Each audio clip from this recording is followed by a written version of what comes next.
ბექას ცხოვრება ერთ წამში შეწყდა, ერთი დარტყმა, ერთი ავარია და სამყარო, რომელშიც ის ფეხზე იდგა, გადაიქცა ტკივილისა და სიჩუმის სამყაროდ, სადაც სხეული აღარ ემორჩილება.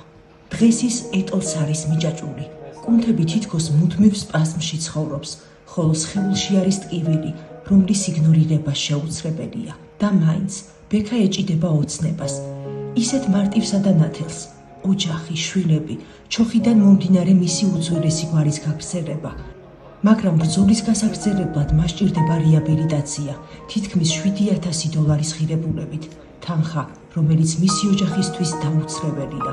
თქვენი ყოველი შემოწირულობა მხოლოდ დახმარება არ არის. ეს არის შანსი, დავუბრუნოთ ბექას მოძრაობა, მომავალი და მისი გვარის ხმა, რომელიც არ უნდა დატუმდეს. დავეხმაროთ მას წამოდგომაში.